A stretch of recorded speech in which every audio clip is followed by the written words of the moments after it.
pledge allegiance to the flag of the United States of America and to the republic for which it stands, one nation, under God, indivisible, with liberty and justice for all.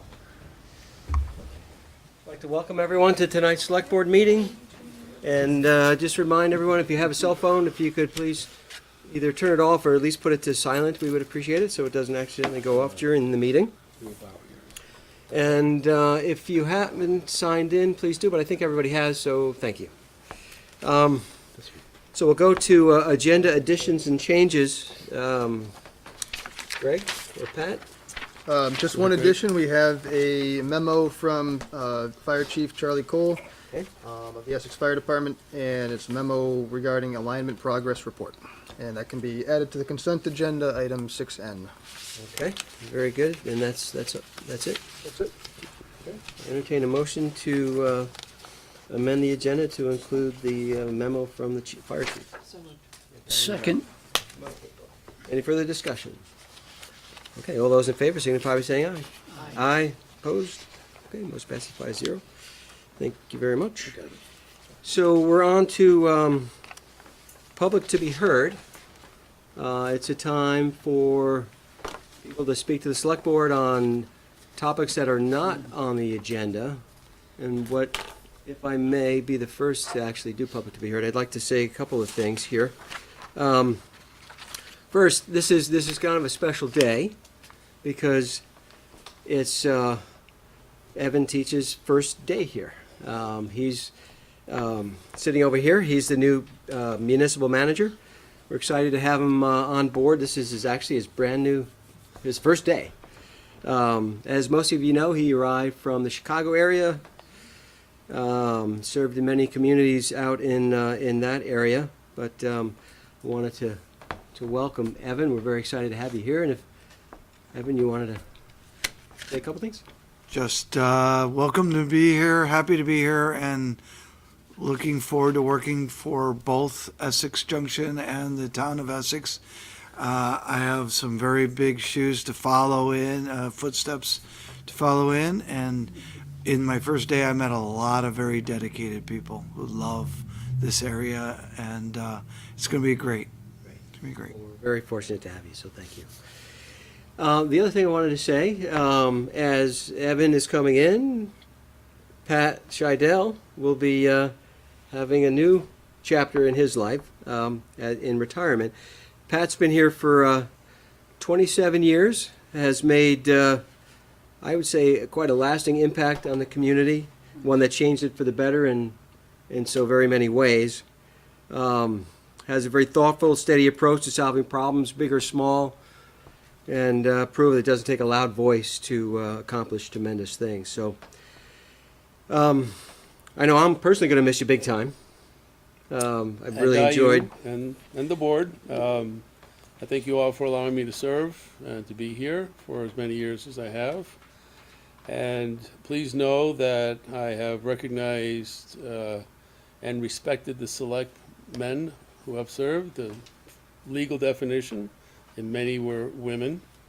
And I respect the fact that you come here in some of the coldest, cruelest nights to do the people's work amid a small group of family and a lot of empty chairs, but you do it nonetheless. And so I thank you and respect you for that, and I hope you continue to go down that path. And I will be in a different path, and I will be happy. Well, thank you so much for your service and your dedication to our community.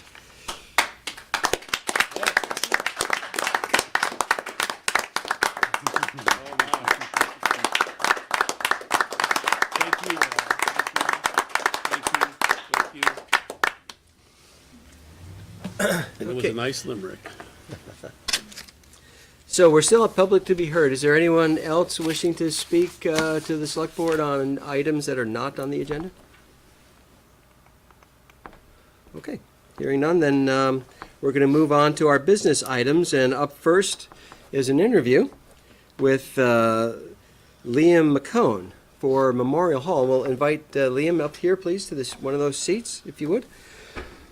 And first, we'd like to say thank you for being willing to step forward and volunteer for the Appreciate community. the opportunity. Thank you for acting promptly on my request to be considered.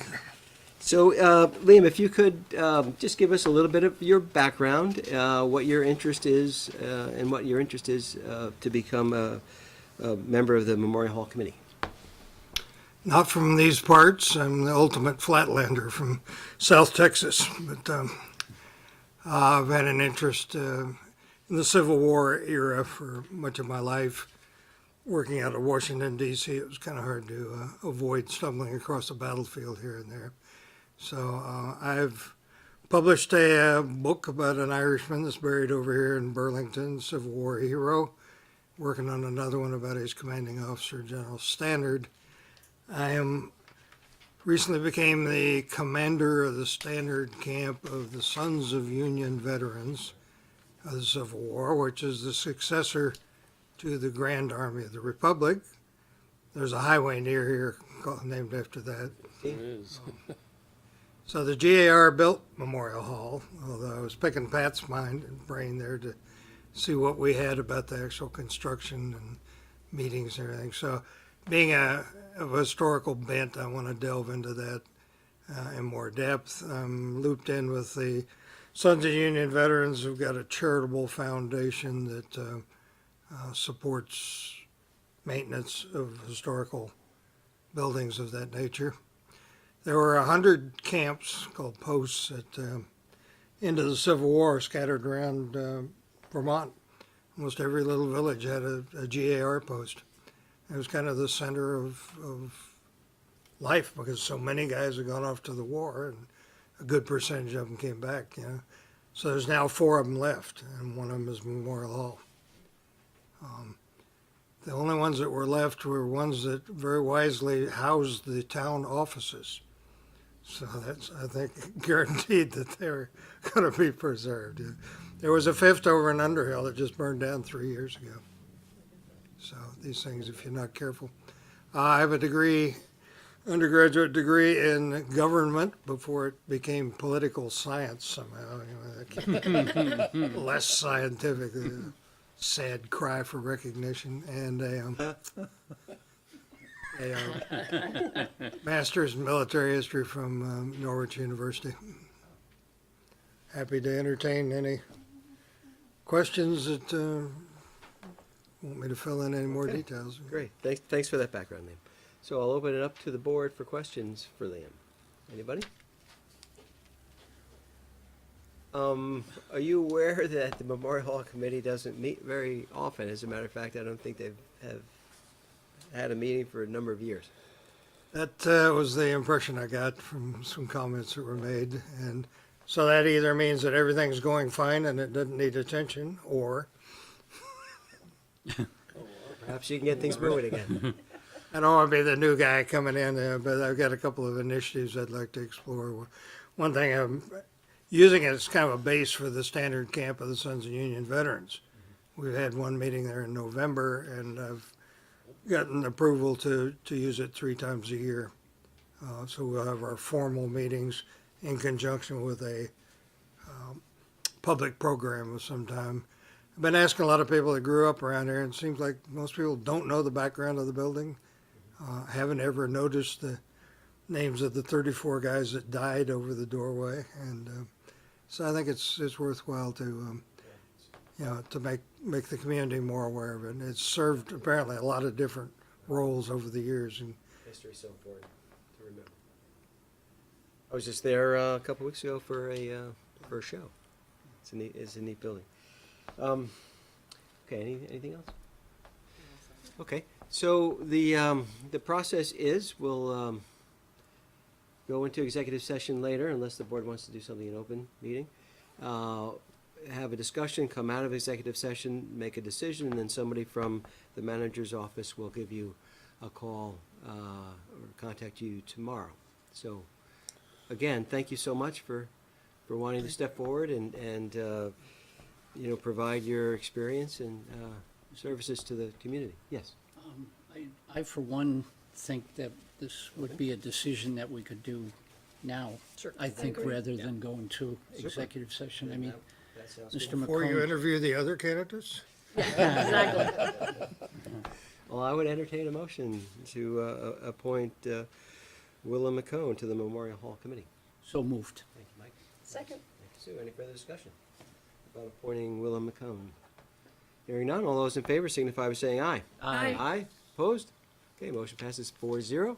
Can I ask one question? Impressed with your, Yes. Do you prefer Liam or William or Bill go or? by Liam these days, the back half of my name for the back half of my life, you know. Plus every Tom, Dick, and Harry's called Bill, so. Did they call you Will when you were younger then? For the first part? The animal. Very good. So, thank you for Wel- moving so promptly, and pleasure meeting you. I think I will. Welcome aboard. Welcome tiptoe aboard. out, and, Thank you for volunteering. my pleasure. You're welcome to stay or you're welcome to go. It's your choice. I have some other. Other business. Shows excellent judgment. Okay, we're going to move on to business item 5B, and that's interviews for selection of a facilitator for community discussion about firearms ordinance.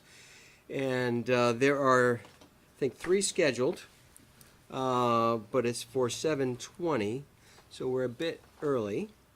I would propose then if we could pull forward, say, the town highways, would that, how about we do that? So can we have a motion to amend the agenda to do the acceptance of the town highways? So moved. Second. Thanks, Sue. All those in favor? Aye. Aye. Okay, great. So, Greg, do you want to introduce us to the highway? Sure. So each year, the town is asked by the state to update its list of highways, highway mileage, and it's usually just a certification as to what the town has in terms of mileage based on class of road, class 1, 2, 3, class 4. This year, the town has added just over a quarter mile of class 3 highways. There's a section of Freeman Woods Road, Stonebrook Circle, and Evergreen Drive. They're all class 3 roads. They've been fully constructed, accepted by Public Works, and they're within the 3-year warranty period. By accepting the additional highway mileage would bring an additional revenue from the state of about $420. Yearly? Yearly, yep. Woo-hoo. And so it is recommended that the select board accept the miles of town roads as listed and identified under the discussion section of this memorandum, sign the individual certifications of completion and opening of a highway for public travel, and sign the 2018 certificate of highway mileage. Okay. So moved. So is that a second, Sue? Second, sure. Okay, so we have a motion to approve and a second. Any further discussion on this? This is kind of a no-brainer here. It is. It is. Okay, then all those in favor of accepting the 2018 town highway increase of class 3 highways of .277 miles signify by saying aye. Aye. Aye, opposed? Okay, motion passes 4-0. Thank you. Knocking them down. All right, I think, Do I sign this or does somebody else? That should be signed by everybody, and I realize I need to get you the check warrants too, but yeah, that should be signed by everyone. okay. So do we have time to do the special town meeting, you think, warning? I think so. Okay, can I have a motion to amend the agenda to bring up the special town meeting, 5D discussion? Thank you, Sue. Second? Second. Thank you, Mike. Further discussions? Okay, all those in favor signify by saying aye. Aye. Aye. Okay. So, Greg, you want to kick that one off? So the new school district, the Essex Westford School District, is having an election for a school director on April 10th. And the town has been asked to warn that special election for the town school director. And you need to warn it between March 1st and March 11th, but since this is the last meeting until those dates, asking that the board approve it now and sign the warning effective March 1st, 2018. It is a school election, so the schools will reimburse the town for any costs, is what I'm being told. But basically, it's a school election to elect a new school director for the unified school district. And this is required because of the recent merger of the school districts? Correct, yes. Okay.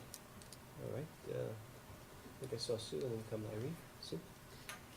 Do you have any clarity on like what the policy is? I guess Andy had questions and I have similar questions. Like, So each of the participating municipalities are being asked to do this warning versus the district, the school district doing the Yeah, so warning? this town of Westford will have to hold a special meeting, and the village of Essex Junction is also going to hold a warning meeting and hold a election for this as part of the, they usually have the vote in April anyways, but similar things. So each municipality that's part of the school district has to have this vote to elect a director from that portion of the school district. Does that make sense? Yes, but the school district itself doesn't have the ability to warn? Not now. The clerk told me that they're looking at doing that differently in the coming years, but it was as part of the new school district and shuffling things. This is how it's being done for now, at This least. is like a transition period thing. Yeah, because they usually run their own budget funds. Right? Okay, Irene? So does this mean that there will be a separate ballot? Or that it will be printed on the ballot with the other budgetary items in April that people vote on? That I am not sure. I could have to get back to you with that. You know what day they vote? Is It's in April. I know this is April 10th, but the budget vote for the district, is that also April 10th? Should be. Yes. Okay, should be, right? Yes. Okay. Okay, good. Any other questions? Irene? I guess I would want to point out that this is one of those instances where the select board that usually acts on behalf of 21,000 people is acting on behalf of the subset population of just the town outside the village. Is that not true? For the school district, my understanding is that the school district has representative for the town outside the village, for the or for the village, and for Westford. Right, so we're acting on behalf of the town outside the village folks only by warning this. I have to check on that one too. I'm pretty sure it's the town outside the village, but I'm not 100% positive. You may also want Pat? to, you may also want to check is, are you de facto school board members in this matter as well? Since we have a town district and a Westford district member, as well as a Junction district member, those are school districts that are conducting this vote. We're just the conduit at this point. So those are real good, thoughtful points, Irene. Thanks. We should find out more about this. But So the clerk vetted this though, right? I mean, she's looked at this and Mhm. said, yeah, this is something the select board is being asked to handle on behalf of the school. So- Correct. Okay. I Okay. think it's in compliance with the state law governing the elections that the schools have to have when they go through this consolidation. So we'll get some more answers for sure. Okay. Sue? Suggestion, I mean, given that this is the first time that we're experiencing, it would have been good to have somebody from the school board kind of represent this so we could ask questions, Good point. because it's kind of an anomaly, I think, that we're experiencing. But if we wait on this, then we miss the window for warning? Yeah. You'd have to have a special meeting to warn it. Do you see it's important to do a special meeting to warn this, to get more information, or are you comfortable doing it tonight? I think we just don't really know what we're doing, like, what role are we playing? But I'm fine with moving it forward, I don't wanna hold it up, but it was just a suggestion that it would have been advantageous to have somebody who, the requester of this, come represent it. But again, the clerk did, working with the school district, said this is the appropriate avenue. Right. Okay. Okay, what's the board's pleasure then on this one? I move, Mr. Chairman, that the select board approve and sign the warning effective March 1st, 2018 for the special town meeting on April 10th, 2018. Thank you, Mike. Do I have a second? Second. Thank you, Sue. Okay, any further discussion on warning this? Hearing none, all those in favor signify by saying aye. Aye. Opposed? Okay, motion passes 4-0. Thank you all, and that took us perfectly to 4:20. So, Nice. Mark is not here though, is he? Mark? Okay. So, I'm going to invite Lynn Dutton and Susanna Schweitzer up to the table here, please. And if Mark comes in during the interview, Greg, could you ask him to wait in the foyer? Thank you. Isn't there a third coming, or are they not coming? That's going to be Skype. Oh, I think, good. right? Yep. Are we ready to? Yep, that'll be ready at 8:20. So, welcome, Thank Lynn you for and inviting Susanna. us. Thank you so much for coming in person. So we have your report or your information that you supplied with the RFQ, RFP, whatever it's called. And we wanted to be able to just talk with you a little bit more about it. There was this is you know the background about the firearms discharge ordinance changes that what led up to wanting to make some changes or look at what changes would be appropriate. And it's an important discussion to have here, and it's one that there are very passionate people on all sides of it. I mean, you know, very, very, very passionate. So, again, we thank you for coming in, and what I'd like to do is, I don't think we need to have them give us their background, right? We have that, and so on. So what I'd like to do is open it up to the board for some clarifying questions to help us make a decision between the three finalists. So, and then when we're done, if you have questions for us, we'll see what we can do to Great. answer those. Thank you. Okay. All right. So I'll open it up to the board. Who'd like to go first? Sue, go ahead. So, can you maybe just introduce yourself? Oh, Susanna? that. So I'm Susanna Schweizer. And I'm Lynn Dunton. Great, thank you. Yep. So, I do actually have a question on background, sorry. Sure. Can you cite an example where you've facilitated, not necessarily a specific topic, but a topic of this kind of nature where there is that sensitivity and, you know, very divided kind of emotional feelings about? Sure. So a year ago, Susanna and I were hired to facilitate a conversation about Act 46 with 5 communities. And these 5 communities had come together and worked for about a year and a half trying to figure out, do we want to consolidate? How would we consolidate? The discussions were not facilitated by an outside group. They called us in because they wanted to try, you know, one last time to see if they could come to some type of agreement. I just want to make sure, do Yep. you all understand what Act 46 was? Yeah. So I was Evan, just do you kind know? of, Do you know what Act 46 was? no, It's okay. just consolidating of school districts. Yeah. Oh, Okay, something so it's simple. very, very, just wanted to make Yeah. sure that everybody understood. And I was just kind of sitting over here, smiling a little bit about the last conversation you had, because I think all of the schools that have consolidated now have to figure out what does that mean from a practical point of view.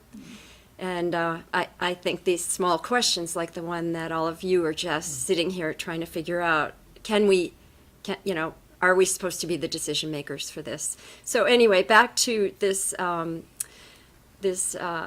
work that we did. We did it last winter, January, February, March. Very polarized because there were small towns with no debt at the table with larger towns who had a lot of debt because they'd just done some big renovations, and lots of concerns about, for the smaller schools, will we be closed when we consolidate? And the conversations were emotional. They were intense. Susanna and I worked together to try to find places where there were agreements. The committee was unable to come to agreements, and we're still working on this issue.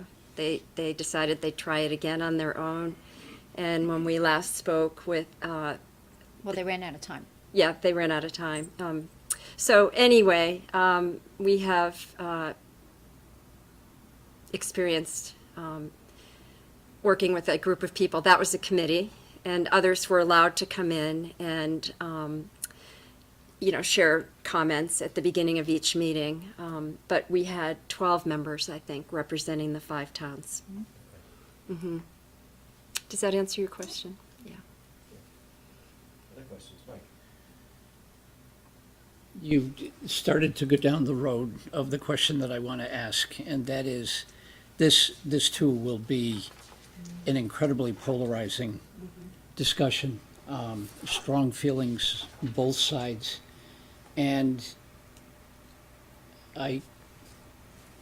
my guess is that there will be people that will try to steer this toward the gun issue in totality rather than the specific charge of what this meeting is all about, and that is basically setting up zones where firearms can be used and not a decision to be made on whether there should be guns at all.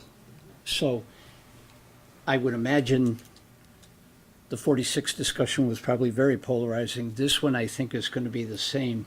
Do you have that same anticipation? And if so, have you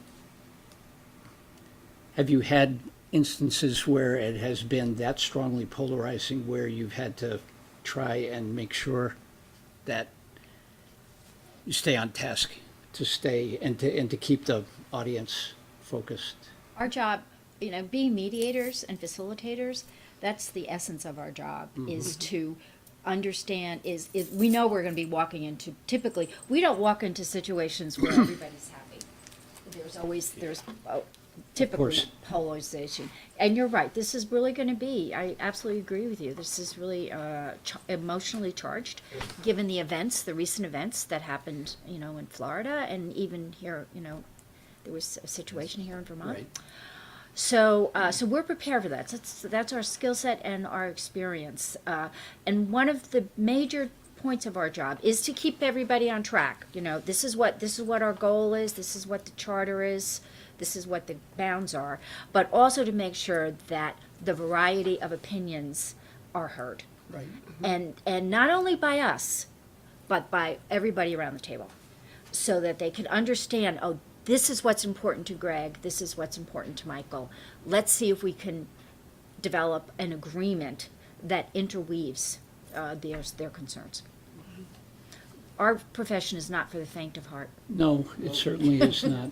Yeah. And you're right. Yeah, you said it so well that you're walking into a room where nobody is particularly happy. And one of the things if we were hired, our job is to develop the process and to manage that process. And people will come in on, maybe extremely on 2 sides of the issue. Guns, no guns, and that's not what the conversation is about. It's about the ordinances. And part of our job is to get people out of those positions and to get at what are their underlying interests and their values. And as we're talking about interests and values, we're moving them, it sort of elevates the conversation a little bit from these 2 camps. And, that's our job, pulling out all the tools that the 2 of us have to help people understand each other's point of view. They don't have to agree, Right. but we want to help them understand what those are and to find those places where there is agreement. So, you could have people on 2 sides of the issues and they just want to be outside enjoying nature, okay? And how they enjoy nature is what's in conflict.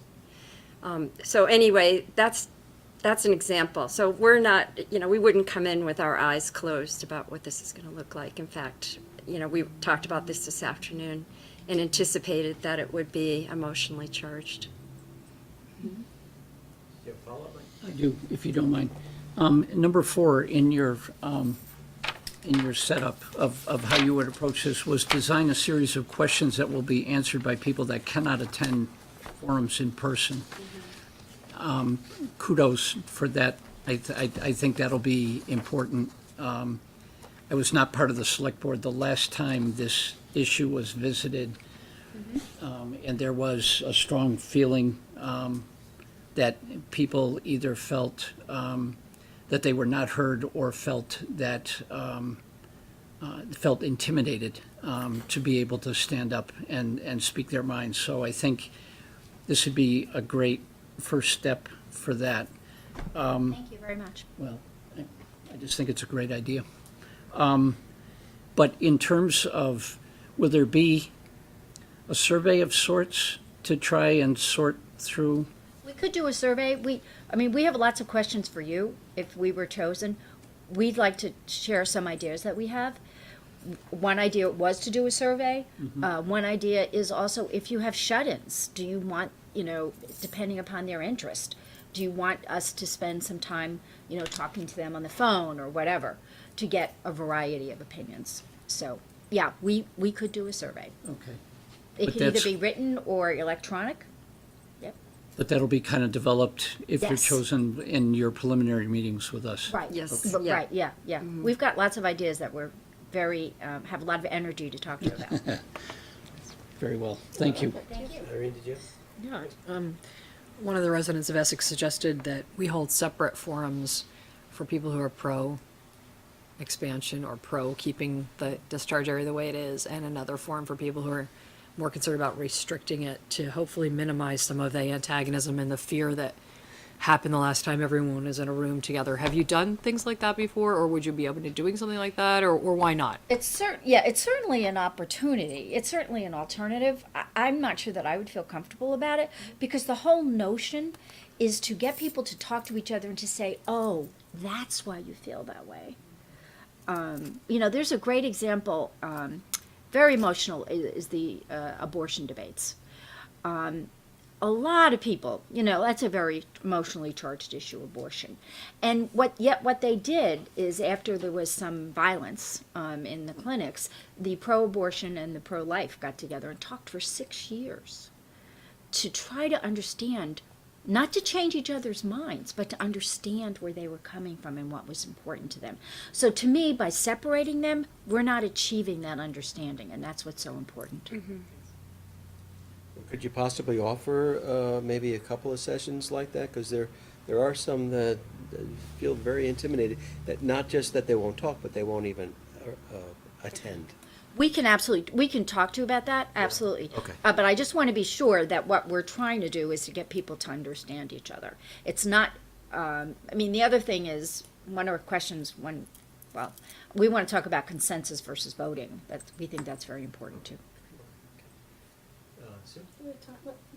Yeah, 7:50 is when we're done, so we want to leave, say we have another 4 minutes or so, and then that'll get us halfway through, and we'll make sure that they have time to ask their questions. I had a question on your, the way you laid out the budget. And I was surprised that the largest component of the budget was on the producing the report.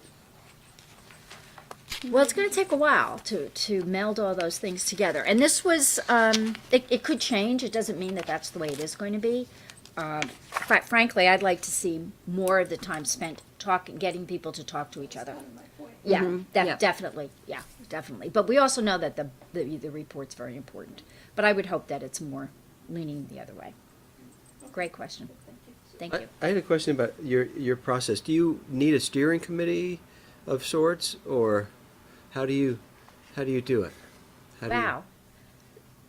Did you pay him to ask that question? No, I didn't, but that's one of our questions. That's one of our questions. Is one of the things, if we may, one of the things we're thoughtful about is we read the minutes and the activities of previous attempts, and we were scratching our heads to say, how do you think that you can ensure, or we can ensure, or how can it be assured that there's a consistent set of stakeholders that come to these meetings to discuss the issues and to represent their interests?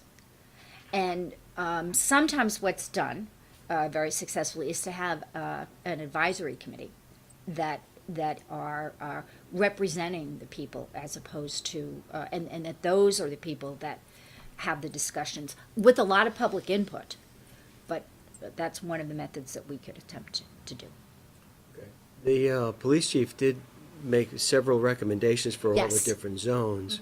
I think the thought process, I believe, from the select board is that it would be good to have a facilitator work with the community, participants, stakeholders, to look and see which options make the most sense for the different zones, and maybe they have a better option for Right. them. And really have it be from the community, from the stakeholders, because we've sort of charged, well, we did charge the chief to come up with these recommendations, so that's been done, and now we want to know, of those recommendations, what does the public really want to see, as opposed to having, a committee of new, residents, or even of the select board, do that work. It's really, already have the recommendations, what do the people really want to see implemented in those zones, and having you help facilitate that discussion, so that the report comes back and says, oh, this is what works best. Maybe nobody's happy, but everyone's equally dissatisfied. That We're might be an gonna- outcome. Yeah, we're hoping that not everybody may be totally happy, but they're better off than what they were when they started. So, but yeah, so one of the things our questions for you that Lynn was gonna ask us, so. Yeah, why don't you who are have the any questions? We stakeholders? have, Yeah. So a couple of questions. One, it was our understanding that where we would start are the proposals that you've come up with so far. The police And- chief, Or yeah. the police chief, right, has come up with so far. And that one of the questions we had was, could other options be brought forward too at that time, beyond the options that were already identified? I would think yes, right? Yeah. Yeah, those non-exhaustive options, those are the ones that he came up with, but if in your discussions with the community, they say that here's a better idea, yeah, absolutely. Right. Yeah, so that was one of the questions. The other was this idea of, identifying all the stakeholders. So we know, we've come up with some, so, the police, hunters, and the target shooters, residents, golfers, dog walkers, schools, conservationists, and entities that deliver mail or packages. But, we would want to know anybody else out there, because one of the ideas, that Susanna already brought up, is that all the stakeholders are represented at these meetings, that somehow we ensure that there's consistency across the forums, these open meetings, that all those stakeholders are present. So, Susanna's going to talk about this now, but one of the ideas we had was maybe having an advisory board that had representation, maybe a couple people from each one of those stakeholder groups, and that those two people were responsible for really gathering perspectives and ideas of that stakeholder group. And that doesn't mean that those other the stakeholders couldn't come and listen to the conversation, but that, this committee would be doing that work. What we're concerned around is that if there was multiple forums, which we envisioned, that, for week one, a certain set of stakeholders would come. Let's just say representing the golfers. Yeah. Okay, I'll try to disarm that. But the next week at a forum, there would be a different set of people from the golfing interests would come. So what we're trying to figure out, we're scratching our heads over, is how do we make sure there's consistency so that we're not starting at square one, and we're getting, people are learning and building upon the results of each meeting. So one of the ways to do that is to form an advisory group that has representation from each of the stakeholders on it. Mm-hmm. So, and that's something that we would talk to you about if we got to work with you, about how that would work. So it's not the reason that you're bringing up, but the other thing that I heard in that is that potentially you may be able to kind of level the playing field in terms of the equalness of each voice, right? Versus, a large, very vocal group kind of overwhelming the conversation. Right. And remember, one of our key things is we want people to participate, we want people to be heard, but we also want people to be listening. So consistency is important. It's a lot more work for us, but we really believe that that's an important element. Would it be safe to say that of this group or people that were named to represent the stakeholders, 100% attendance at all of the forums would be a requirement? Well, we were thinking of two, so that if somebody couldn't come, they would have a backup. And oh, by the way, we wouldn't choose them. No. We would help choose them. We would vet them, or not vet them, but work to see who's going to, be part of those discussions. But we would let each of the stakeholder groups choose their, and that's part of the we would want to interview some folks to achieve that. Other questions? But I'm not sure my question was answered. Oh, I'm sorry. Yeah. Of those two that you would help put in that place, would it go without saying that it would be required? At least one of them. That at least one of them Yeah, would be it would there? be preferred, highly preferred. Yeah, to create that consistency. Yeah. And I think, the other thing to keep in mind, and I'm sort of thinking back to a question you raised, I think you raised it initially, or one of you raised it, about having, this idea that there would be 1 week where one group got to talk and the next week. And, I think the goal that I see for this discussion is to build trust in the community. And part of building the trust is getting everybody into the room and helping everybody, hear one another's points of view. Again, not that they have to agree, but that they have some understanding about where somebody's coming from and why something is so important to them, why their particular viewpoint is important. So part of it, we're seeing our role as helping build trust. So I'll plan on that.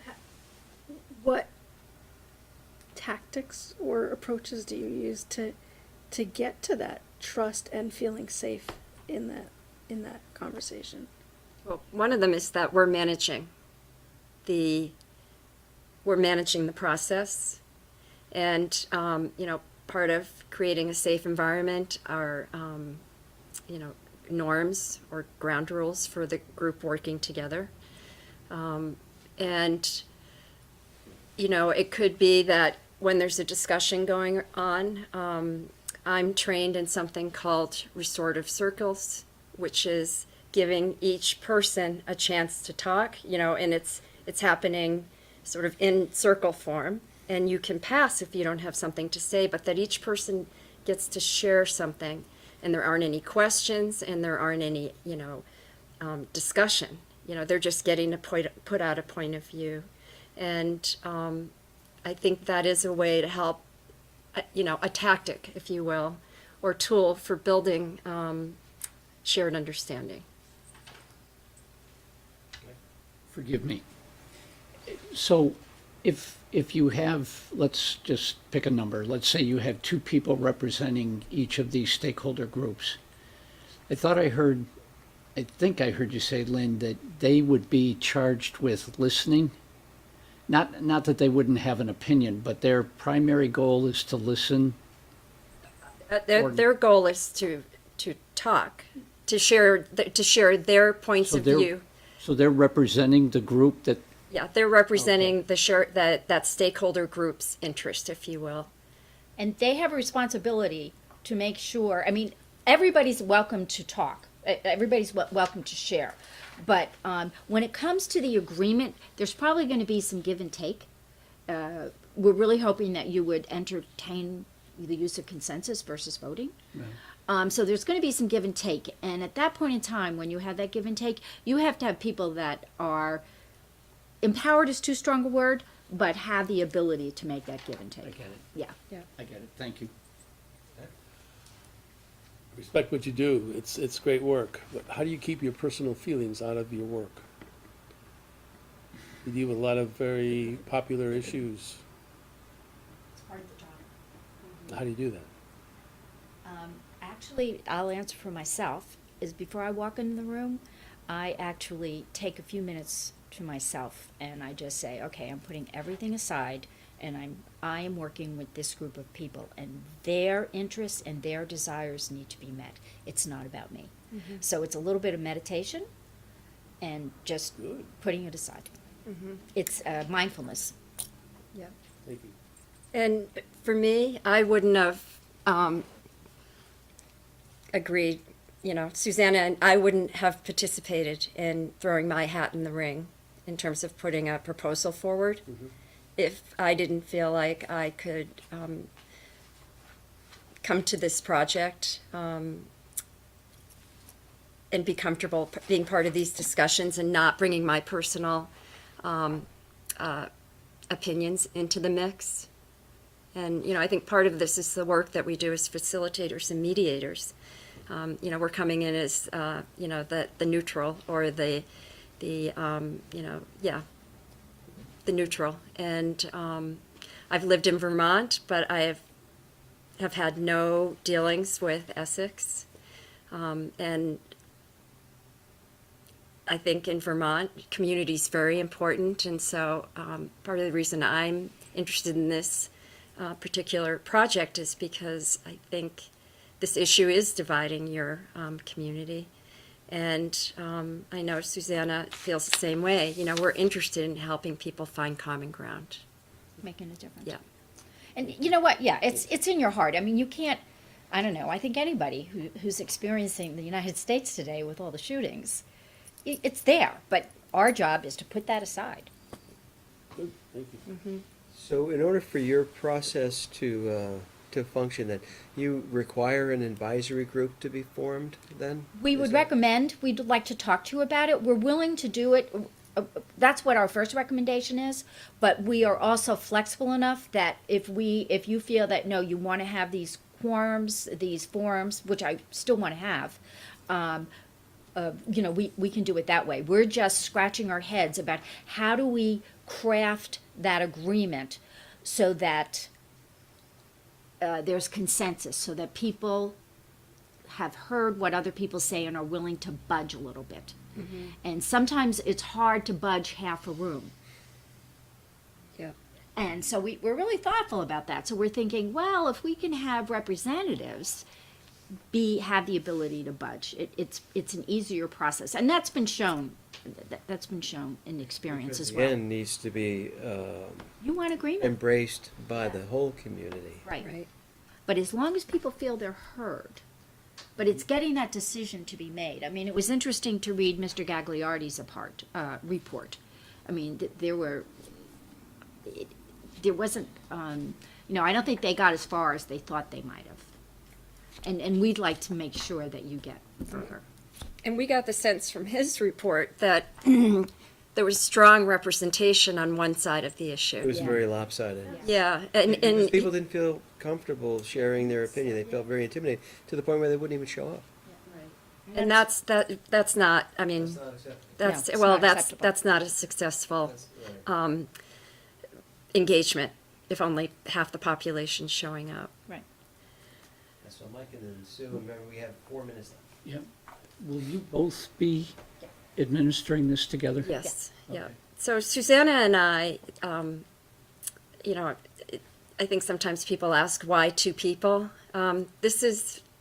We looked at this project. This is a big project.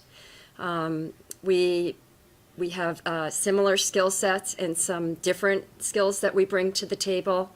And, with the two of us are listening, hearing, one of us can really keep track of what's going on in the room, to see who we're not hearing from, to be able to keep our notes, especially getting, what do we want to take out of one forum and take into the next? What did we hear?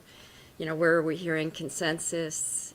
What are the issues that are thorny and need to be teased out a little bit more? And with two of us, I think it's easier to keep track of everything that's going on in the room. So yes, the two of us would be working together. And I was hoping that was going to be the answer. Yeah.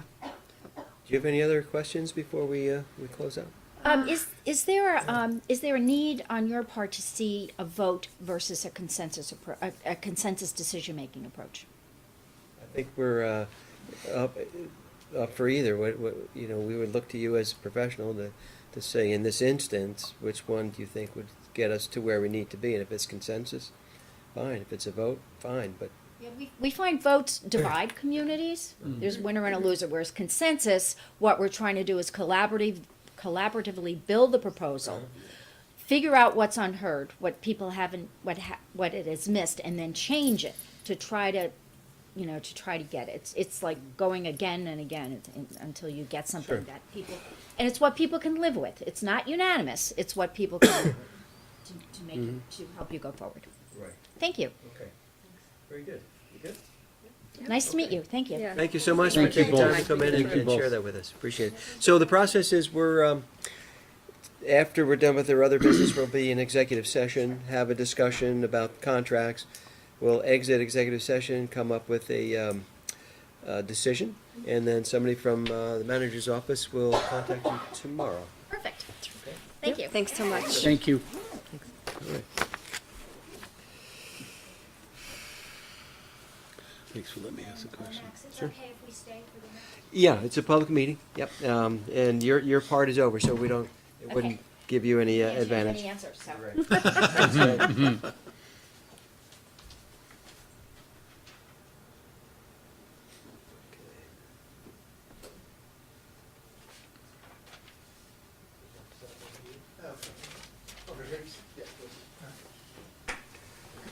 Okay, hello, Mark, how are you? Good, thank you. So, thanks for coming in tonight. We have your RFQ, Yes. which we've read, but we did have a few additional questions we wanted to talk to you about, so, is there just a quick background you want to give yourself, just maybe a minute or less or so? Sure. My name's Mark Wimberg. You have my proposal. I am the former director of the St. Albans Community Justice Center. I left that position in 2015 when the Justice Center merged with the Court Diversion Program, and we decided I was ready to move on to something different. And since that time, I've been doing independent consulting, which has been with a number of different agencies and organizations, partly with a focus on offender reintegration, but a fair amount of facilitation, group facilitation, meeting facilitation, report planning, including some work for the Essex Recreation District. So, Okay, thank you, Mark, for doing that. So we'll open it up to some questions from us, and then if you have questions, we, of course, love to hear from you as well. So I'll open it up to the board. Who would like to go first? Irene? I'll just not hold back. There were some complaints about the way a certain issue was handled, as you recall, during one of the rec district conversations. Can you speak to what happened, what you've learned from it, or anything about it? Given that we've seen you before in action and there were some hurt feelings from some residents. yeah, so I actually think I read the notes in a town select board. So I understand that there was some hurt feelings, or that questions were not asked exactly as they were presented, if I'm not mistaken.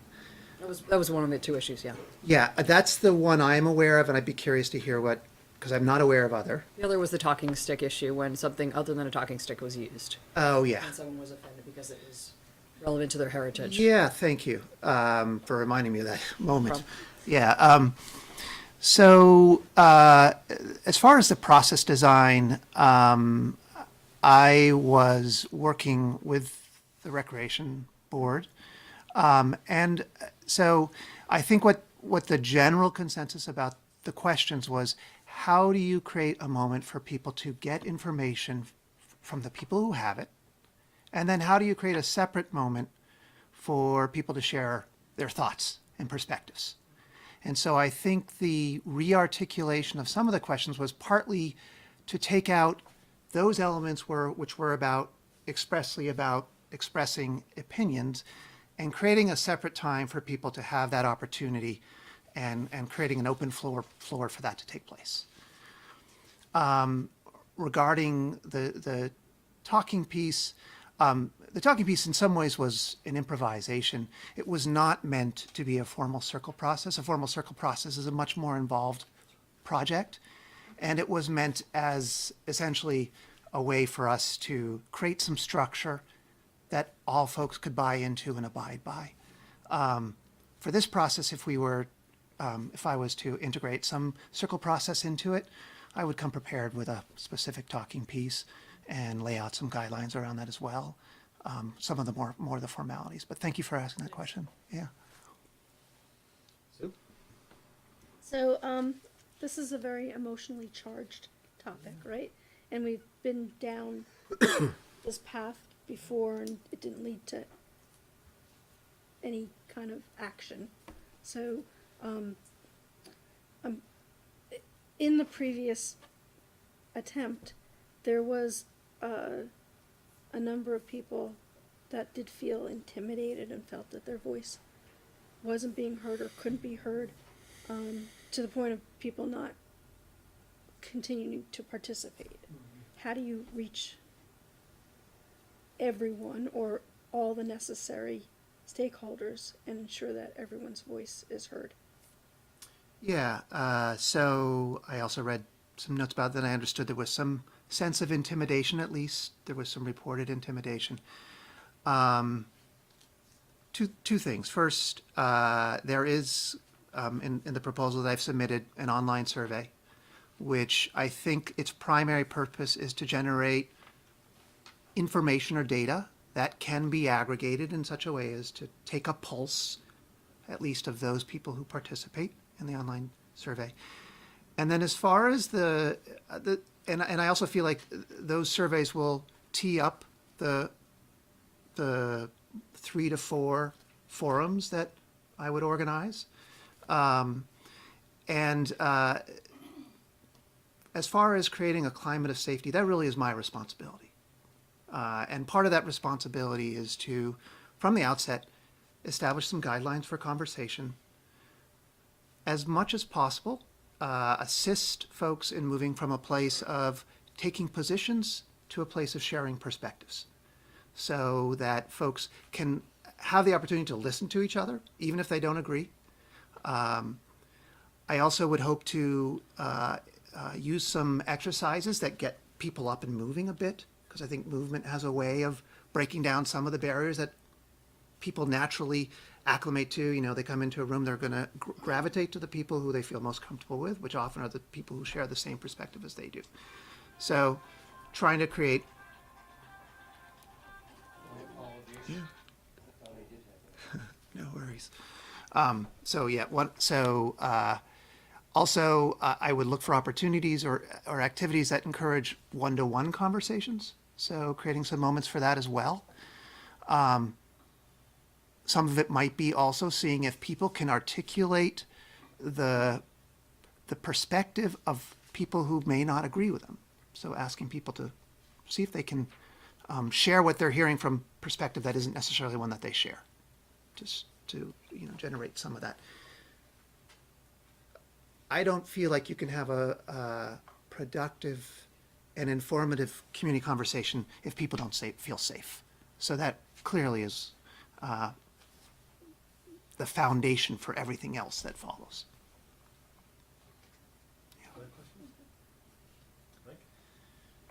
There, I think, will be an attempt by people within the audience to try and steer this toward the bigger question of guns in general, as opposed to the ordinance that we're trying to get rewritten.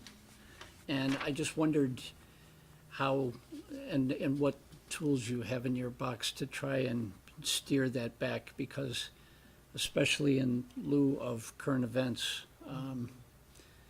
I can't imagine that it's not going to try and come up. And I'd be interested to know how you diffuse that but still keeping people with the ability to want to continue to participate. Yeah, it certainly is a charged moment. It's always been a charged moment in some ways, but again, it's charged. And I think part of it is focused questions. Part of it is initially establishing I believe strongly in establishing common ground at the outset, spending time to identify those things where everyone in the room can agree.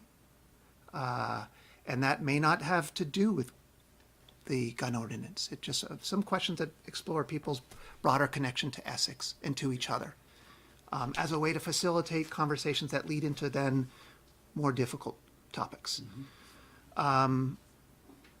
I feel like if the conversation is steering away from the question that's before us, it's my job to bring it back, and remind folks that what we are talking about, and reframing the question just to make sure that it stays on topic.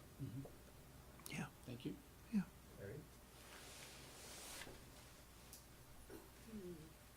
One of the residents asked me to ask the interviewees if they own guns or are members of the NRA or both. I am not a gun owner. I'm not a member of the NRA. I grew up in Vermont, and I grew up with a lot of friends who were hunting season was a special time of year. We have a fairly large tract of property in Waterbury Center that I co-own with my siblings, and we don't post it in part because we feel like hunting is a part of the tradition of that land. So. Can you talk about the advisory or the advisory group that you think needs to be part of this, and why? Yeah. First, it gets back at that issue that I am not an expert in guns. I'm not an expert in ordinances, and my job is to create a neutral ground for people to have substantive conversations. I'm also not a resident of Essex, and so I feel like it's important to have a stakeholder group, a vested stakeholder group, who can take the information that's generated, first of all, to help me design the process, and then secondly, help me to process the process itself as we move forward so we can make changes as necessary. And then thirdly, to take the information that we generate both through the online survey and through the forums and make some final formal recommendations to you all as select board members. And so I feel like they essentially will be my partners through this process in addition to the assistants who I will have for the forums. And they would be members of, I mean, how do you decide who needs to be part of that ad hoc or that advisory group? Yeah, so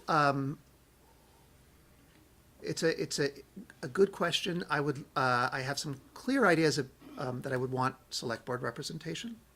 I would want police representation.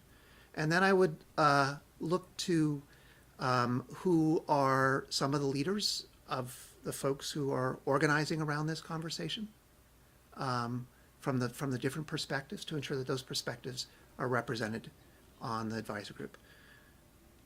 I'm not entirely sure yet, but I have given thought also as part of as we move forward with the forums, to see if there are specific individuals who come to the forums and participate, who we may invite forward to join that group for the final decision making. But that remains, I would want to talk that over with the group. Yeah. Okay. So that advisory group would be a required element in your facilitation of this project, as opposed to saying that the police chief had made recommendations for the different zones. Select boards reviewed those and go, yeah, those seem reasonable, but we don't know which ones to select for these different zones. Be great to hear from the stakeholders out there. It doesn't sound like a committee would necessarily be needed, but I'm not the professional to facilitator. But it doesn't seem like that would necessarily be required from my view. Yeah. Well, maybe it is. I mean, I'm generally a flexible facilitator. I see real value in having a group, a touchstone group, that I can work with as I develop this process. That may exceed the availability of the full select board and may include some of the key perspectives that may not be fully represented on the select board. But again, I'm flexible. And if you all felt like that was untenable, then I would work with you on that. I'm not saying that's how we feel, but I just Yeah. wanted to. Yeah, sure. Just feel it out. Yep. Yeah. I have a great deal of respect for people who choose your profession, for being pulled apart at all levels of government and society, and people who try to work to put it back together again. I respect that. But you're also highly engaged, and I'm wondering, how do you keep your personal opinions out of your work? Yeah, I feel like when I'm facilitating a process, that's where my engagement is. My engagement is to keep track of where we are in the conversation, watch for red flags, address red flags. So that's where my attention is fully there. And I approach my facilitation as trying to bring some core values into how I facilitate transparency. People should know if how information will be used. You know, what is the flexibility for you all, and what kind, you know, are you open to different options? What kind of recommendations are you looking for? I want to create a process that allows folks both to share their perspectives and have their perspectives and to be heard as well and to listen. So that really is where my focus is. And Thank you. yeah, Personal note, you related to Jeff Lindbergh? I am not. Okay. Yeah. Just curious. Thanks. Yeah. Okay. Other questions for the board? You mentioned having assistants Yeah. to help you. How many do you anticipate, do you have a sense of how many people in addition to yourself would be helping with this process? Yeah, so I've budgeted 1 to 2 people, and I've established some initial contacts with some folks through Champlain College of Mediation, graduates of that program. Okay, Yeah. thank you. Since this is, people are very passionate on all sides of this thing. And as you read in the other report and as you've heard, some people don't feel comfortable participating together. Would you consider having separate facilitation events for, you know, one group, say of either hunters or non-hunters or something like that, so that they can be free to not feel intimidated and be able to share more openly their thoughts? Or do you think it's vital that all camps come together at the same time to have to find common ground? As far as the forums go, I feel it's vital for people to come together and share perspectives. Again, it is my responsibility to create a safe space for that conversation. I do feel like the online survey will also be a generator of a lot of really important information, and I would want to use it wisely. And part of that would be planning with the advisory group of what kind of questions we should be asking on that. For those folks who just, for whatever reason, don't want to come out to the forum. Since this was done before, and there's now this feeling that people don't feel safe or feel overpowered by one side or the other, how would you look to overcome that initially to get them to come back out?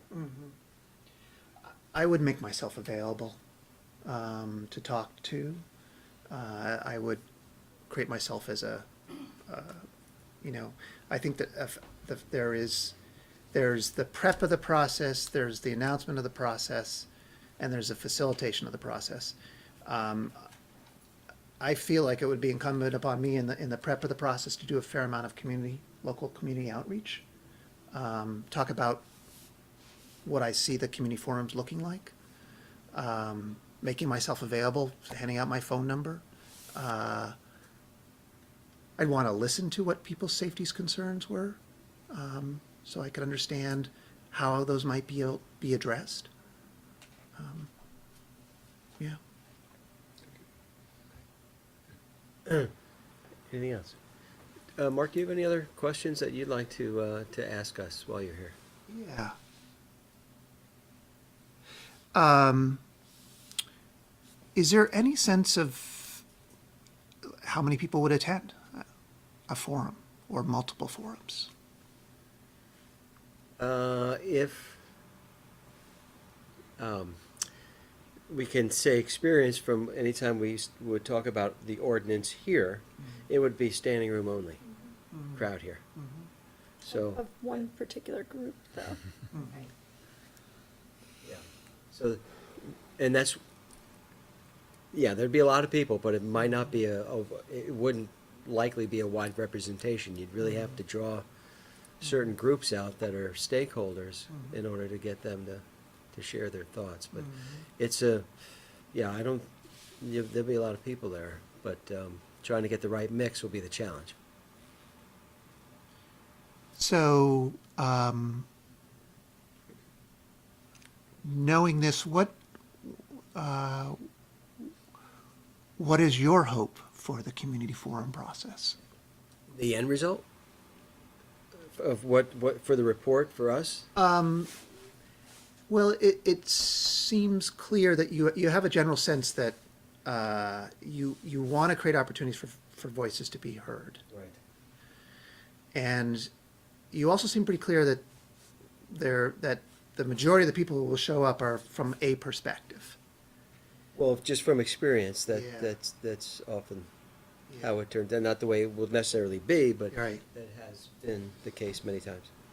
And if so, part of my proposal was 3 to 4 forums, with a hope that or with the request that folks show up to one. And I wonder if that might create a space for greater dialogue. I don't know. That's why I threw out that idea of having, separate ones for people to come out. But, I mean, there's pros and cons to that, right? Yeah. Because you do want to find consensus or at least common ground. And if they're separate, it's pretty hard to do, Yeah. right?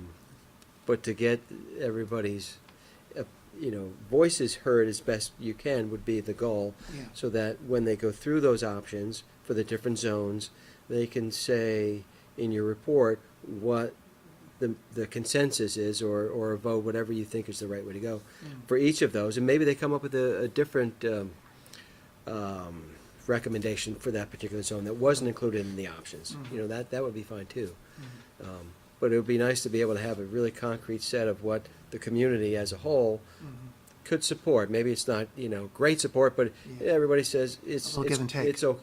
It's okay. And then we could perhaps implement something like that. In my view, that would be ideal.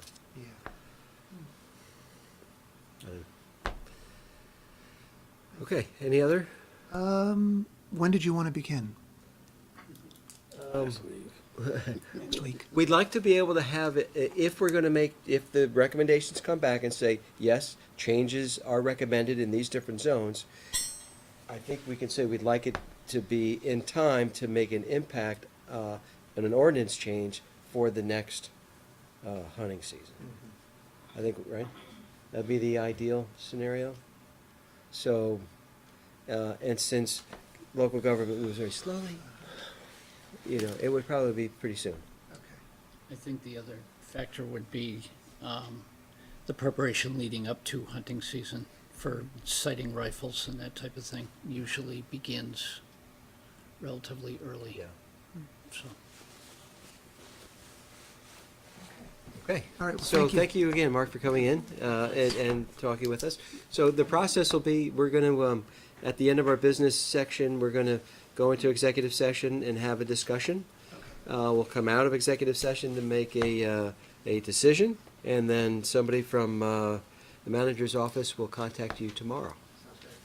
Okay, thanks for Thank coming you. in, Mark. Appreciate it Thank very you. much. Okay, well, we have, how much? We got 5 minutes. You wanna just take a break, or you wanna try to pull something else in?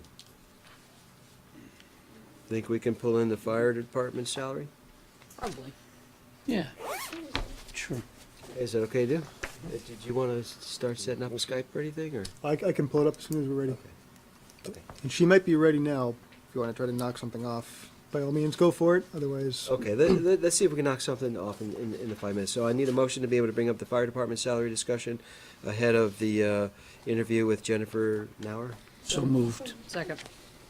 Okay, so who could, is it Mike, the motion, Irene, second? All those in favor signify by saying aye. Aye. Okay, motion passes 4-0. So Greg, you wanna kick that one off? Or Pat, rather? I Sorry. think it's reverse delegation here, I yes. think, Aye. I'm getting used to that. Yeah, the issue is whether or not the board was gonna designate $13,332 from fund balance to be used for fire department salaries. As we were going through the budget process, we discussed whether or not it would be useful to cut $17,000 from the fire department budget, pushing the alignment work that was gonna cause an increase in the salaries up until January. I was asked, would that have any impact? I said, no. I was wrong. I had started talking with the fire chiefs about aligning various aspects of the department, and the single most important one was the salary. There was the starting salary difference between the town and the village. There was whether or not you paid for training, and a few other things, all of which was translated into money in the pockets of the people who are paid-on-call firefighters. I must have been asleep at the switch, so I apologize. So I'm here, hat in hand, offering up a potential solution to the issue. And that would be to designate $13,332 from fund balance. Now, that's been a topic of some discussion of late. The board has allocated or assigned fund balance for specific purposes in the past, and that's essentially what I'm asking for now. And so the number, you may wonder, where did that crazy number come from? I asked the finance director to take a look at the last 6 months of time spent and time paid for our paid-on-call firefighters, and that was essentially what a 6-month period would look like, all else being equal. That's the best guess we can come up with at this point. The department, I thought the department was going to finish strong this year. It looks like they're going to limp across the line, so using any funds from this year's budget is out of the question. And so, again, going forward with the idea that we would be at town meeting with happy people in the audience, a very happy, at that point, former town manager who really feels really bad about this error, and I think is something that is relatively easy accomplished. So therefore, I make a recommendation that you assign $13,332 from fund balance to be used for the town fire department salaries. And this is not reassigning it already assigned fund balance. This will be taking from the 15% unassigned That is correct. and assigning it now for 1332 for That the is correct. fire department salary. Okay. Sue? Kind of lost me. I was trying to follow the bouncing ball. I'm but sorry. in the narrative that we got with the budget, it talks about aligning the salaries beginning in 2019. Yes.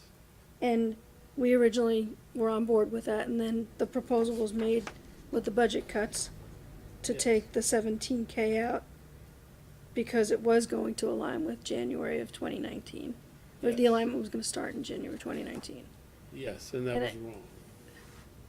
I let that go through. I was asked, would this have any impact on the alignment work? And I said, no, it would be okay. Because it's going to start in the beginning of the fiscal year. Yeah. But nothing and even the letter that we just got talks about January 2019.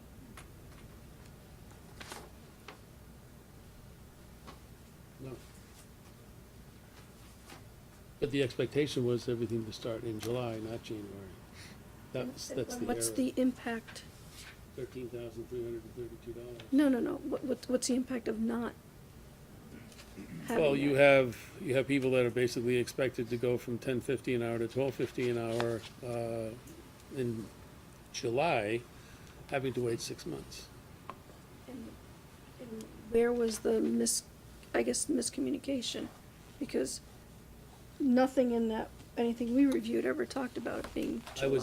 I was asked whether or not it would have any impact, and I said, no, it would not. I thought we could start in January very easily.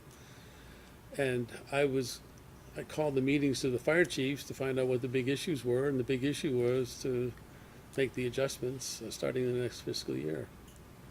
In the And beginning I of the knew fiscal that, year. yeah, and I knew that, and I forgot it at the time of the budget meetings. Perpetuates the inequity another 6 months. Understood, but that wasn't part of the dialogue and the discussion we had during the budget period. It was always January. Well, I don't know, that was always January. I was asleep at the switch and should have been able to say, no, it should be July. It's all on me. What you had was what you had. What I had, I didn't communicate very well.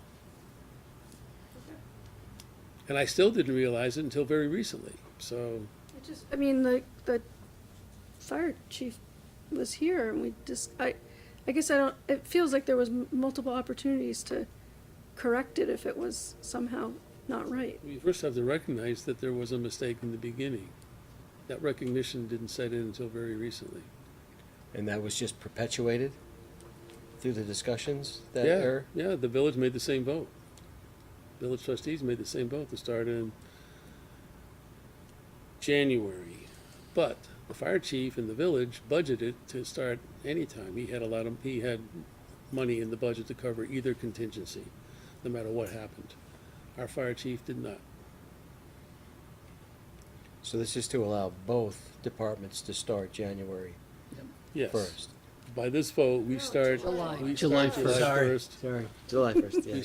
We start the first of the fiscal year. Yes. Let's start with that. We start first of the fiscal year with this vote. Okay, Answer your question? kind of, yeah. Other questions? That's just trying to go out with a bang, right? Oh, yes. Yeah, the guy never made a mistake in 27 years, but that last meeting. What about Andy's questions? Well, that's why I asked the question I did at the beginning. It's not about reassigning already assigned fund balance. It would be taking unassigned from the 15% and assigning that to this purpose. But should it be a separate item that's discussed separately at town meeting, so that it's. Not if we clear? take care of it with fund balance tonight, then no, you don't have to do that. And, I mean, this wouldn't be a precedent-setting thing. I mean, we do this, we've done this a number of times. So we could fix it tonight, or you could try to get the, do it at town meeting, but this is how it's often been remedied when a mistake like that comes up. Other questions, comments? What's the board's pleasure on this one? I'll make a motion, Mr. Chair. Okay. I move that the select board designate $13,332 from fund balance to be used for town fire department salaries. Thank you, Mike. Got a second? Second. Thank you, Irene. Any further discussion on assigning $13,332 from fund balance for the fire department's salaries? The only comment I would make is I think it's important that we do this now and that we fix the inequity given the work we've done and the consolidation gains that we've made. I think this one is important, so Thank you, Mike. that's all. Okay. So all those in favor of this motion, signify by saying aye. Aye. Opposed? Yeah. Okay, motion passes 3-1. Thank you all. Okay, so we're now a couple minutes late for Jennifer, but could bring her up. Camera's on the TV up there. Actually, I'm gonna slide this back so we can see everybody correctly. So do I have to move? No, I can stay.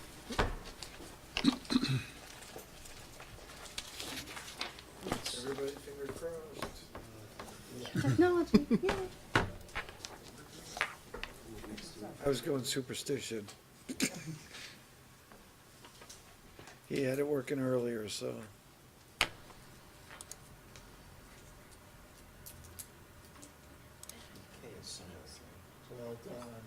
Hi, Jen.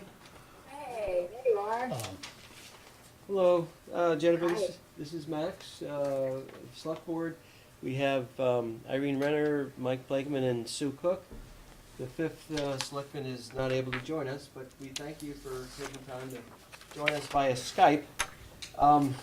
We have your preliminary write-up from the RFQ, and we just had some additional questions we were hoping to ask you. And then if you have additional questions for us, we'd certainly do our best to answer those for you. That sounds great. How many other people are in the room who are off screen? Besides the cameraman, we have 4 people. Okay, great. Plus Okay. staff. Hello. Yeah, I It's think always she can odd see being on this staff. side of the screen and not knowing who's in there. And the sound check is okay? Can you give me a thumbs up if you can hear me all right? Yeah, Yeah. you hear All right, it good. very well. Thank you. You can see it very well, too. Okay, I'm ready when you are. Okay, did you want to just give maybe a 1-minute background of yourself again, just to remind us? Or Right. your highlights, what you'd like to include? Yeah, my name is Jennifer Nauer, and so what I do, my craft is facilitation and mediation. So my background hails from the mediation studies at Woodbury College, and that was in 2000 when I first started. So I worked for quite a long time with my mentors and tutors for the Dispute Resolution Center. For a very short time, I was actually in Essex for the CJC for a little while. Just for barely years, right before my first son was born. After he was born, everything changed up. Since 2011, 2010, I've been taking on cases part-time, so I'm now in business mostly for myself. I still teach on the mediation program. And most of those cases are facilitation with strategic planning. There's some public process, like this one. We really cover the gamut. So if there are some questions in there that you have specifically, I'm happy to go into them. But otherwise, I think the best use of time is to go right towards what you're wondering relevant Yes. to your project. Okay, very, very good. So we'll open it up to the board then for questions. Who'd like to go first this time? Irene? I'll start. Sure. A question from a resident was, are you a gun owner or a member of the NRA? And so my question is, how is it going to be helpful to know the answer to that question, right? And you may not be the resident I'm not. asking. So I think one of the things that will be helpful is knowing where someone's personal stance is and where they are professionally in terms of dealing with the group and making sure that everyone can participate. Exactly. So a conflict of interest, though, is probably the other way that this question could be going towards. What sorts of conflicts of interest may I have personally that would impact my ability to do this work? I'm not a member of the NRA. I'm not a member of any association in Essex that I can think of, any municipality. So if I look at the conflicts of interest scale and try to figure out where might I be crossing paths with any member or participant in this conversation, where might those junctions be? The only one I can think of really is that I used to work for the Community Justice Center, and so I have a natural sort of thing for that group, having been there for a short period of time. Thanks. Okay, Sue? Yes. So, I read through your RFQ. I was actually very impressed. There were some very excellent perceptions that you made in here. The challenge, I think, is that you didn't identify an approach, and I think it's hard for us to really get a feel for what you're going to do. I think we get a feel for how you're going to do That's a it, great question. but what are you going to do? Yeah. So there's actually, it's hard to answer that question in some ways because there's a menu of things that are available to you. I think one of the questions I really had after reading through that RFQ is what the town is hoping for public participation. I don't know if anyone else has talked to you yet about, there's a spectrum of participation, the International Association for Public Participation. Has anyone shown you this sort of spectrum? I'm going to pull it up on my screen really quickly, because whether or not you go with me, I think it's a helpful bit of information just to grab. Let me see if I can get that up here. I'm going to share my screen. You're going to see yourself for a moment, and then you're going to see the spectrum. There we go. Can you see that all right? It's a graph that says inform, consult, involve, collaborate, empower across the top. Yeah, it's really tiny. I can read it because I'm up close, but I don't think. Can you see it? Yeah. Okay. And I don't Can you have that good maximize it eyes. on the screen at all? Yeah, I can certainly try to do that. How's that? Better. That's much better. Yeah. Yeah. Thank you. So it's not, here's the point, that if on one end, if you're looking for buy-in from the public, then the approach would be really different than if you're looking for the public to co-create that solution with you. And so it's a little tricky, it was a little tricky for me to figure out where you as a select board were actually looking for your facilitator to be of service. On one hand, there's a couple recommendations that have been developed, and so my question for discernment among this group and others who are participating is, to what extent do you want the public to either be informing that, creating something new, making the decision, or are you getting recommendations from the public, etc.? And so when your question's a really good one, what would you be doing, Jen? What's your public approach? There could be a many different things there. One is to have an initial meeting with this group potentially, but also other stakeholders who are part of the process previous to this one, and other municipality and entities in the town that would have some role in enforcing pieces of it or enacting parts of it, to check in with them and try to figure out what's gone before, what worked about those conversations and what wouldn't, what's keeping recommendations from getting implemented. And based on some of that insight, then what kind of process do you want and need? Does it look like a moderation or a public or panel process where people get to ask questions? Does it look more like a task force meeting regularly and getting input? And then with all those stakeholders present, probably representationally, because you have such a big group, trying to figure out then what kind of recommendation makes sense and protects for those unforeseen consequences in any kind of decision you make going forward. So I could, if it's helpful to you, I'm going to take off the screen share now. That is a really wonderful resource for any kind of meeting that you're running, though, in terms of really clarifying what the role is for the public and then what your role is to give back to the public. It's not mine, but so you can find it online anytime you want. So if you were wondering, in different processes, it's looked different depending on what group I've been working with. Do you have any targeted questions, or do you want me to give you an example? What's helpful at this point? Well, I think we want to do more specific questions now that we have her live, right? So, it's a very passionate groups that for this topic, right? And in the past, some groups didn't feel comfortable participating because they felt intimidated, whether they were or not. They felt intimidated, and that was their reality. So they didn't. They stopped participating, and we would want this process to include all those voices and stakeholders, and we have these recommendations of what could be done in these different zones in town that was provided by the police chief, and it will be wonderful for the community to be able to look at those and say which ones make sense for those different zones, or perhaps even something that wasn't recommended that might even be better. And to be able to have you facilitate those discussions so that a recommendation could be made back to the select board to say, this is what the consensus or vote or however you determine the majority wants, recommends for these different zones. And then we could look at it and decide if that, if we would want to go forward and implement that or not. But again, it's trying to get all those voices in there when people, in the past have felt left out because they didn't feel comfortable participating. Yeah, that makes a lot of sense. And in fact, this is a tough conversation to jump into because participants come from it's not always about the conversation that it's about, right? This conversation can get very big very fast. Yeah. So that's not unlike a group that I just worked with in Massachusetts. They had the Massachusetts conversation around tick-borne illness and disease, which you'd think everyone would be on the same page about ticks, but that's not really the case because there's so many different ways that you can address tick-borne disease. So every time they started to have this conversation, it was really difficult to manage, and people stopped coming because the emotional tension of managing the substantive issue and the emotional tension of people who are personally affected was so great. So I I have one caution, which is to say in any kind of public process, there's a couple things to look out for. And one is just acknowledging that people will be coming from a range of places. And that's okay. In some ways, it's necessary to link that back to what the conversation is actually about, is what the facilitator's job is. Public process and coming to a public meeting isn't always feasible for everybody either. So I see that you have a desire to have a couple different ways of getting information. Again, your clarity around whether you're getting input will change the menu of options you put out to people.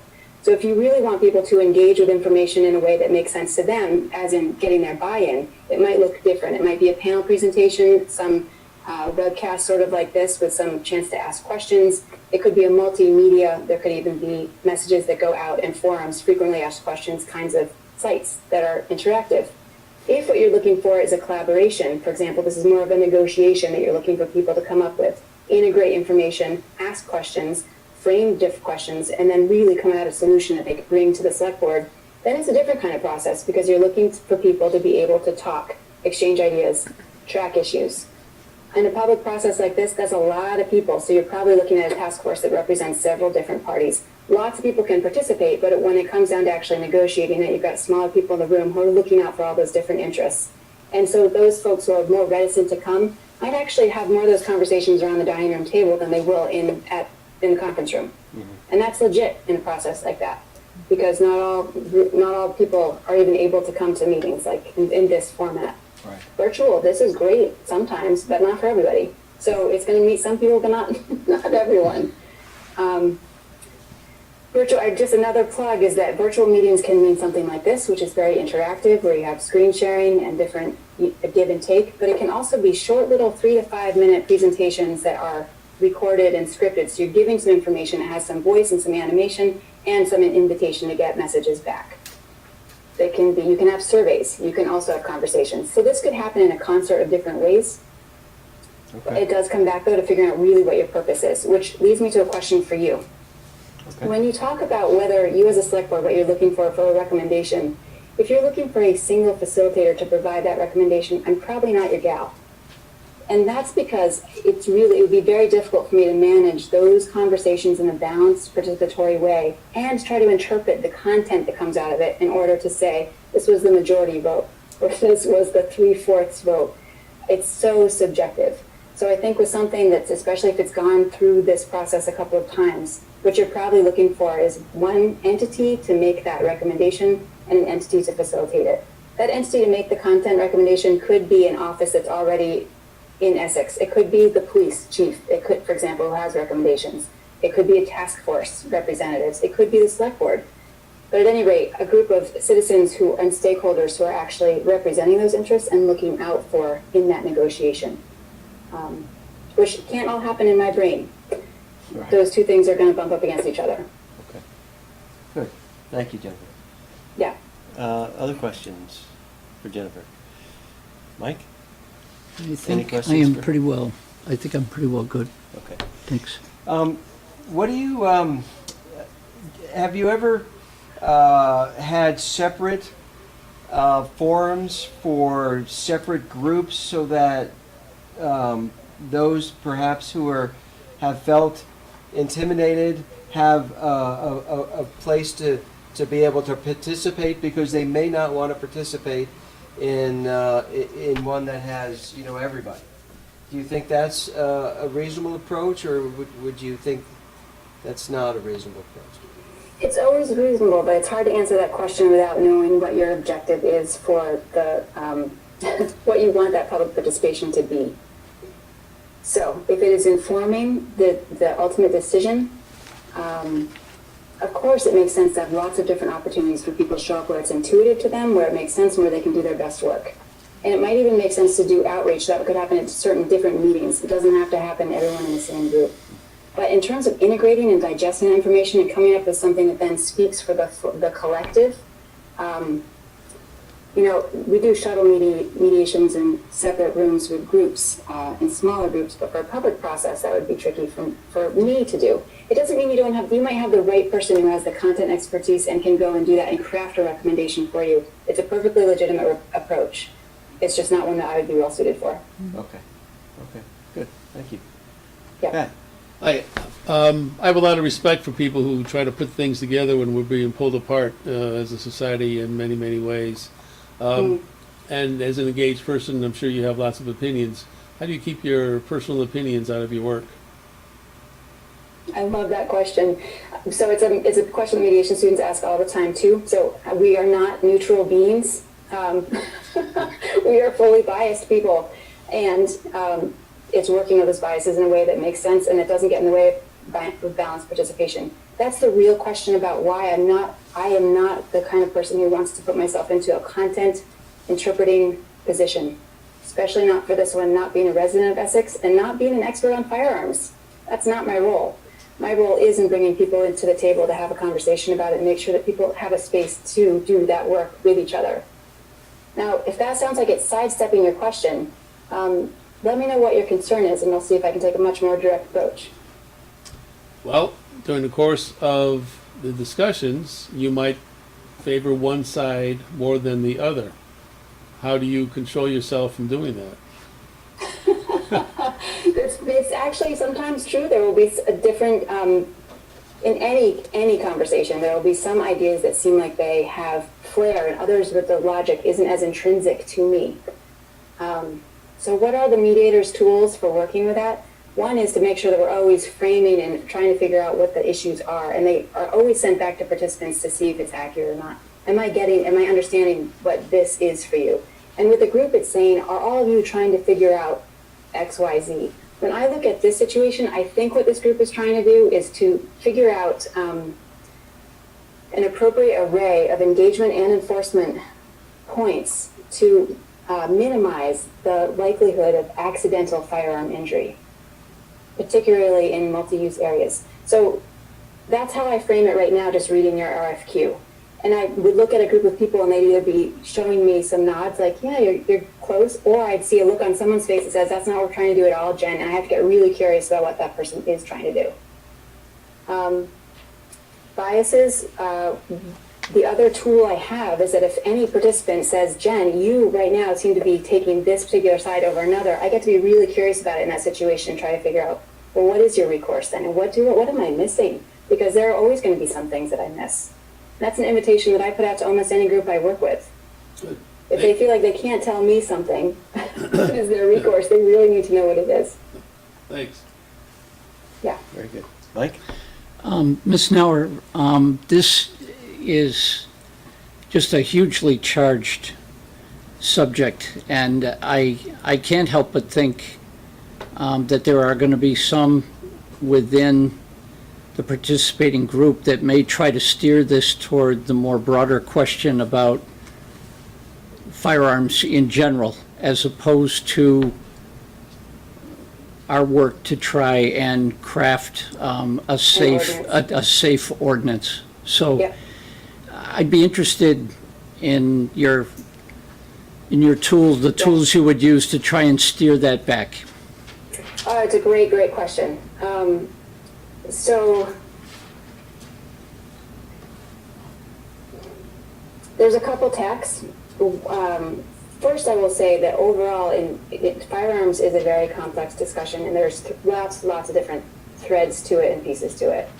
This little piece is about, I think I go back to that frame again, which is about engagement and enforcement points to reduce accidental firearm injury within certain areas. It's not about limiting access to firearms. It's not about limiting even the usage of firearms generally, but it definitely is in a particular area. It sounded like there was good traction in breaking down the geographies to get very specific about what those areas are. My hunch is because people feel differently depending on where they live in those areas about how it protects their private properties and how they use their property.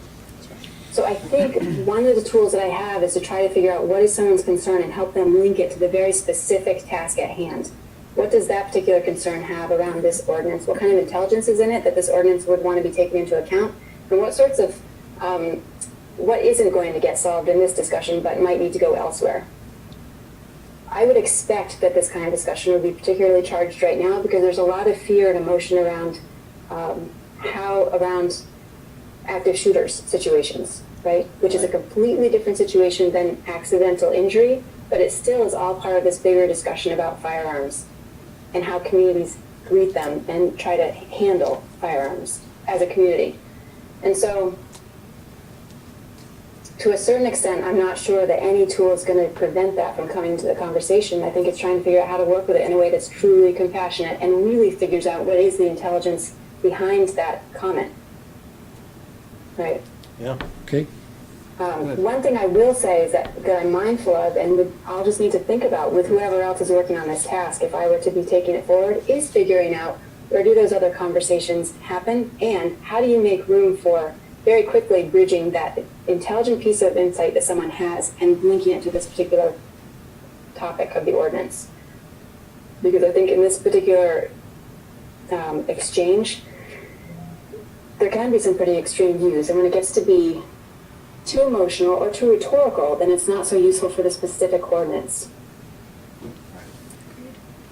Good. Irene? Yeah, go ahead. Excuse me, I like what you're saying about specifics, because one of the concerns I've heard is that it's a slippery slope. If we implement some change to the firearms discharge ordinance, there goes the neighborhood kind of thing. You know, it'll just be the first of many.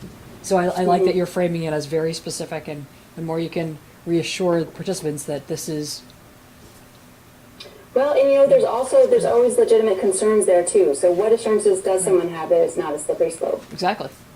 Right? And Yep. what kinds of language or what sort of protections or what unintended consequences are they worried about that such an ordinance might suggest? Mm-hmm. And that's one way to work with real honoring about what is in there that's compelling and nervous, right? I had another thought, but it just shifted. Did I cut you off, or did you have another I'm all second set. piece to that? Thank you. Any other questions? Mike? One more. Yeah. Ms. Nauer, how many people, if any, would you be bringing to this if you were chosen? Would it be just you, or would you bring a team of people with you? I think it depends on what your objective is again. So when I worked in Newport, when Walmart was coming into town, we did a moderation there. And again, it was not up for negotiation whether Walmart was coming or not. Walmart was coming. So this was about trying to resource people who are changing their businesses, right, in order to help. With that case, I brought in a whole crew of facilitators with me. So it was a public panel process procedure, and then there was several little breakout rooms. The latest I just did with the Tick Symposium in Massachusetts, I did all the work with the task force, and those were the planners, again, who were representing different interests and trying to prime and prep this long day meeting with up to 300 people. But then at the day of the event, I brought in other facilitators because one person can't do that all alone. There's strategic planning groups where I will be the only practitioner working with them over time, and that's from anywhere from 7 to 30 people. That's a very manageable size group for a solo facilitator. Depending on whether you're trying to get buy-in from people and how big those groups are, that changes the game about how many different colleagues I might ask to help with me and at what level, what kind of expertise do they need. Is that clear as mud, or does that answer your question? No, it answers the question. Thank you. Yeah. Evan, did I'm you? lucky in that from working at Woodbury and Champlain, I do have a lot of colleagues that I can draw on. Go ahead, in the back there. Oh, I'm good. I Okay. think he's okay. All right. Do you have any other questions for us at this point? I actually wish you all the best. This is a really important conversation. And I am actually thankful for this conversation with you, because I wanted to be of service and provide a little bit of insight about, I think, the many ways in which these conversations can get clumsy and end up using more time than they might need, right? So my hope for you is that you find a way to come back around with something that's Actionable. recognizable to all the different participants who are in the process, right? Right. I don't have any questions of you. If you're interested in pursuing services with me, I will certainly have some more questions around contracting and what your expectations are. What the real role is. And again, I would say if you're looking for a single facilitator to handle both those pieces, facilitate the public process and interpret the content in order to give you a recommendation, I'm not going to be your strongest candidate for that. So it would be finding where does that interpretation and content happen? Is it with a task force, which I recognize volunteers can be weary at this point and you might not have that kind of capacity, or is it with a town entity? Somebody else who is responsible for interpreting the content for the town in order to give you a balanced recommendation. Because in this brain anyway, I'm not too keen on doing both those things at the same time. Okay. I think that does co-opt the process a little bit more. Yeah, understood. Yep. Okay. Anything further that you need from me? I think everybody okay on the board? I think Evan? I'm good. Thank Pat, you. everybody? Yeah, so thank you so much for taking Yeah. time out this evening to talk with us. Really appreciate you addressing our questions. And the process will be that after we're done with our business section of our meeting tonight, we'll go into executive session to have a discussion, come out of executive session to make a decision, and then somebody from the manager's office will contact you tomorrow with that decision, okay? Okay, that So- sounds great. So I do have one quick question for you. Sure. Is you don't have references or recommendations from me in advance. So if the business office needs those, I would assume that they would just let me know tomorrow morning. Yes. Of course. Yep, Yep. we would do that. Yep. Okay, Okay, thank you so much. Good luck. Thank you very Good much. evening. Bye-bye. Okay. So that's it for the interviews, and we'll to discuss contracts, we'll need to go into executive session at the appropriate time. So next, Thank you. nice, thank you. Okay, the next item, looks like we're down to minutes then, right? Minutes. Okay, let me see if I can get those. So, I would need a motion for the minutes of January 22nd. I would move approval of the minutes of January 22nd, 2018, with select board member corrections. Marion, and I need a second. Second. Thank you, Sue. Okay, let's start on page 1. All right. I'd like line 20 to read, instead of possible ways, staff suggestions, and then we could take off the from staff at the end. I think it's just cleaner and easier to read it. So no Sam here, so you're going to be taking those, Greg? Yes. I marked up a copy, Greg. I got it. Oh, good. Okay. Page 2. 3. 4. 5. 6. 5, in the paragraph at the kind of middle, 219 to 222. And I can give this to you, Greg. I wrote up, the beginning of there's a sentence that starts with the rest of the board. And what I wanted to do was actually strike the rest of the board and in its place put Ms. Cook recommended a compromise in the 150K to 200K range. The board deliberated and agreed to use 150K. Does that make sense? If the board's okay, yeah, that's fine. You okay with that? Was,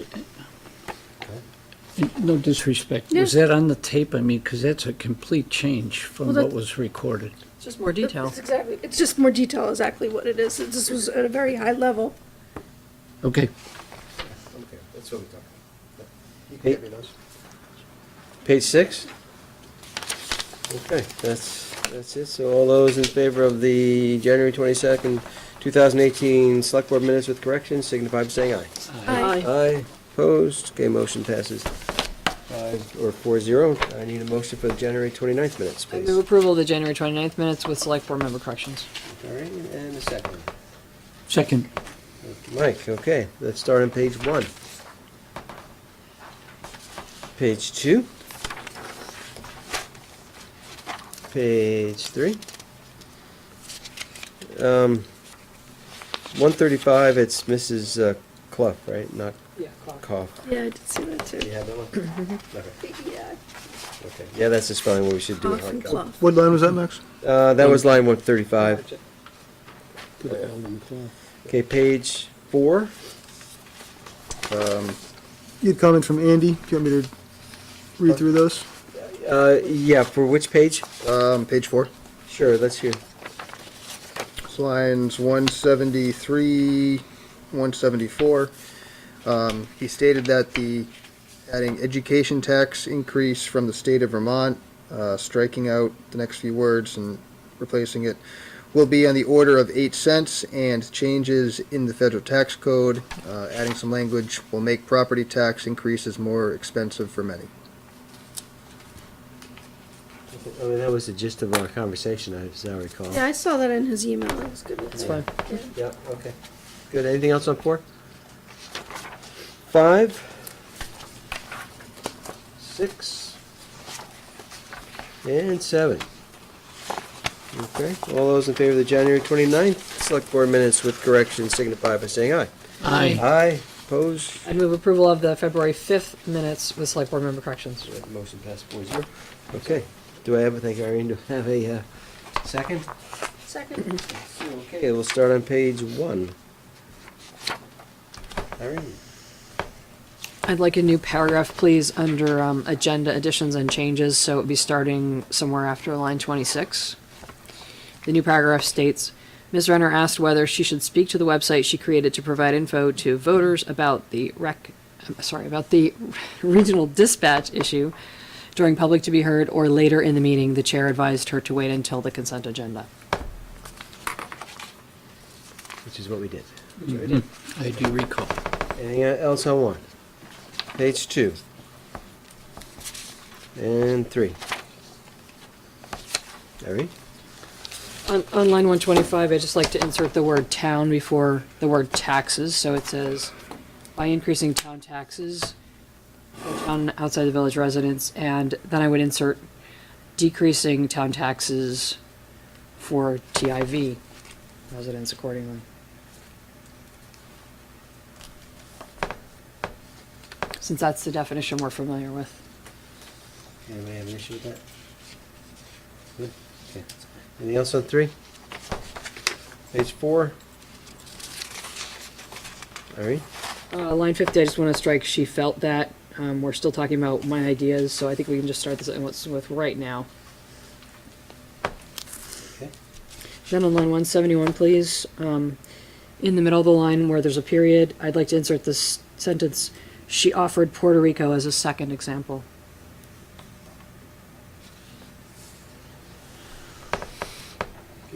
Page. And then one More more, on just four? just the date on 186, I just want to verify that it was March 24th, not February 24th, that we're going to have the meeting. Yeah, I know, we said February 24th, I think we made that error, but yeah, I'm okay making that March, because that was the date. Okay. Page 5, 6, and 7. All those in favor of the February 5th, 2018 Select Board minutes with corrections, signify by saying aye. Aye. Opposed? The motion passes 4-0. I move approval of the February 13th minutes with select board member corrections. Okay, thank you, Sue. Let's start on page 1. Sorry, there's no lines here. Page 2. Right. Under the initial paragraph here, a book for Pat, I'd like to just add a few words. In honor of his upcoming retirement, comma, and then it proceeds until it lists the title of the book I presented him, which is The 500 Hats of Bartholomew Cubbins, in case anyone needs to reference it. In recognition of the advice given by Mr. Scheidel that, quote, you can never take off your select board hat, end quote. Okay, anything else on 2? Irene? I have a question for Sue and all the other smart people here. Down under the rewrite, section 3, that first bullet, is it time constrained with an ED criteria? It is. It is. Time limited is the, Is that what it should be? Time limited criteria? Okay, so let's change that word then. Thank you. I mean, constrained means the same as limited, so. Yeah, but it wasn't the right part of speech, so I just assumed change the word. So time hyphen limited is what I'd like it to say. So time hyphen limited instead Please. of time Constraint. criteria? Yeah, you're right, constraint is the wrong word. It's either constrained with an ED or limited. I like limited if that's If what it- Yeah. you guys do in the business. Okay. Anything else on 2? Did you get that, Greg? I got that. The only issue with that one is that we've already rewritten the MOU and it's been signed. I personally think it's okay. It's a typo, basically. Yeah. Okay, so leave it But as. I think the meaning is still understood. Yeah. It is a typo. So the recommendation is to leave it as written, as presented. Well, but we should update the minutes so that, I think the minutes should be correct. We just can't help it. yeah. Okay, I was We just got trying to caught in cover the what you're saying. deadline. Okay. Right. All And right. next year we'll correct the annual review. Page 3? I believe we clarified under C, the resolution of appreciation, that it will be read by the clerk at the Essex Town Meeting, so I wanted to just add that in there. Were you adding that? On Section C, it says resolution of appreciation. Yes. There was agreement of the resolution, that the resolution will be read, insert by the clerk. Has that been decided? I wasn't sure if that was decided. Yes. Yeah. that was- So I'll need a copy of the. Okay, you don't have a copy from last week?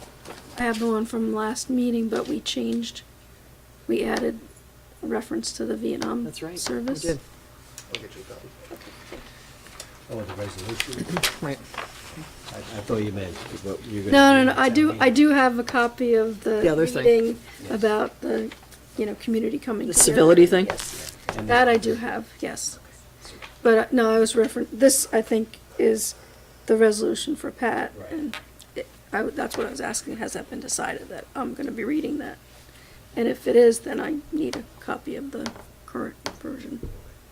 I think Greg can get that to you. Okay, anything else on 3? Page 4? Okay, all those in favor of the select board meeting of February 13th, 2018 with corrections, signify by saying aye. Aye. Opposed? Okay, motion passes 4-0. Thank you all. I need a motion for consent agenda, please. Move approval of the consent agenda with select board member comments. Second. Second. Okay, comments and consent. Sue? I know I'm a broken record on this, but I saw that we did get a, copy of the material that's shared on sexual harassment training, and I still don't understand why, even in this, it only references new employees. And I still don't understand why we're limiting it to only new employees. We just had a sexual harassment and other diversity type training 2 weeks ago. That was mandatory for all employees. Anybody who did not attend will have to take the VLCT thing that's in your packets to follow up on that. Okay, so you are sharing that with all employees? As we have- All employees went to the training 2 weeks ago. Yep. It was mandatory. If anybody could not go, they'll have to take the online course that you just saw. And So the, it's some sort of training for all employees. and the mandatory meeting that you just held covered the topics that are in this training material that we got in the packet. Similar, it's not A to A, but it's much overlap. Did you have a comment? Yeah, I did. This is something that we have been doing every other year, at least during the last 5 years. This is the second time we've had it, so it's on average every other year. The person that we do the last 2 years was Karen Stackpole, who's a recognized expert in the field, and she updates her material by updating various cases that go on, so that even if we use the same person, who is an 5-star person, she updates the material. So it's always good, and to mandate everybody to go to that means they learn something a little bit different each time. I'm very encouraged to hear that, so thank you. Anything else on consent? I requested that the boards, at least certain boards like the planning commission and select board, also have that training. And I wonder where that stands. Can look into it. That's the first I remember hearing about it, but it's possible I misplaced something too. Certainly wouldn't hurt. All right. I also think it would be appropriate, given the press that's been very recent in the headlines, that the select board take time to re-examine the process of adjudicating and determining whether a complaint is valid or not. I've asked for that in executive session, and that's been denied, and I think it's really important that we give confidence to anyone that puts in a sexual harassment complaint related to 81 Main Street, that they understand that the process is going to be fairly and unbiased in its resolution. Thanks. Anything else in consent? Sue? Two more. K, the memo from the fire chief. I'm just Oh, here it is, okay. Uh-huh. I don't know if he's asking, will this be on an agenda item? Are they asking for our support, or is this just an informational? This is the progress report? No. No. It's the Sleepy Hollow. Sleepy It's Hollow. their. Oh, sorry, I'm sorry, that's informational, that has been done. Okay, all right. All right, and then the other comment is that we didn't get the list of open actions. Will we get that? Oh, the radar list? Yeah. Yeah, I can try to get back in the habit of doing that. I think Sorry, it that's just really slipped helpful, off my especially to-do think list. for Evan, it'll be. It's sort of like a parking lot, right? Yeah, so it's the open actions that we have on our radar. So parking lot is a way to reference it, and where we've made progress and where we need to make progress. It's from my point of view, it's Issues that are still not finished, items that haven't been completely so you addressed. call that a parking lot? Yeah, Okay. yeah. Either things that we haven't even started addressing, or things that we have made some progress on addressing, but so that we don't lose sight that they are there to work Okay. on. Okay. And I thought it was really helpful. At least have them documented so that we can go back to and go, what did we miss? Pat? I had to put it in the historic context and the folkloric context that for time immemorial, we've had goals and objectives that have been set between the staff and the board during the course of budgets and other work sessions. But it's been clear, very clear, that it is a work that will be done if and only if there is time to do it. So it isn't absolutely have to be done unless the board itself says this has to be done and don't do anything else, which has never been said.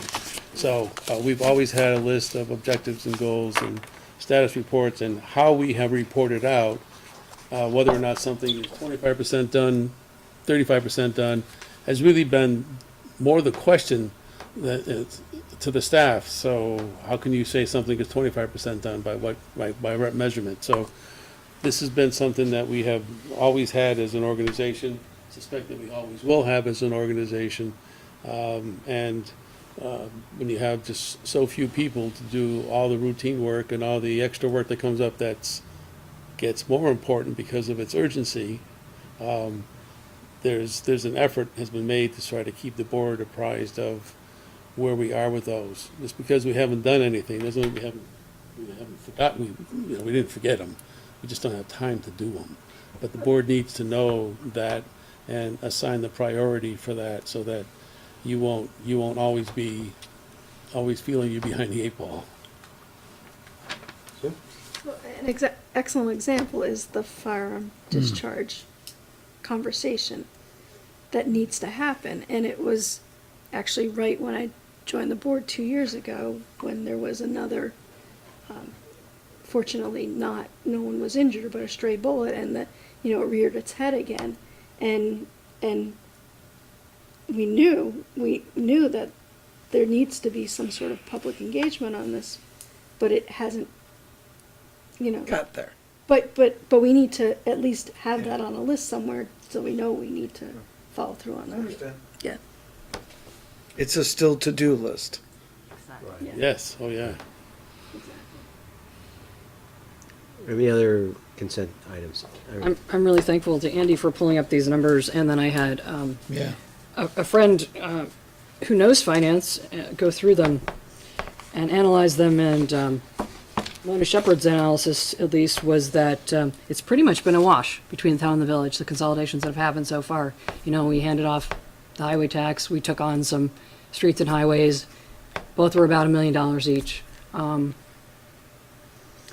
I think it's nice to know that, because there's all kinds of opinions out there as to how beneficial or not beneficial, or how much tax fairness there is or isn't after all the changes we've done and all the money that's been shifted around. So I think it's great that we have people who are engaged from the public who have those skills, and I just hope that we can stay on top of it and continue to see how it unfolds as time goes on.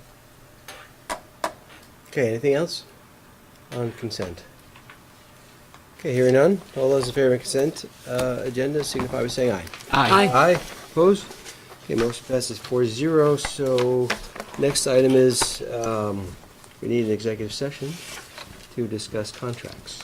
So We need two motions to go into that. Go upstairs and clean the room. I can get it, it's, I have it. oh, you do? Okay.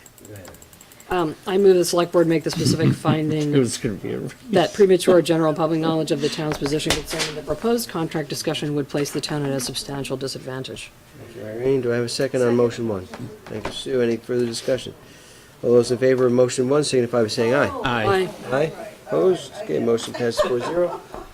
I need second motion. Do you have it? I have it. Go ahead. I mean, you have it too, though. Go ahead. I move that the select board enter into executive session to discuss contracts pursuant to, not the right one.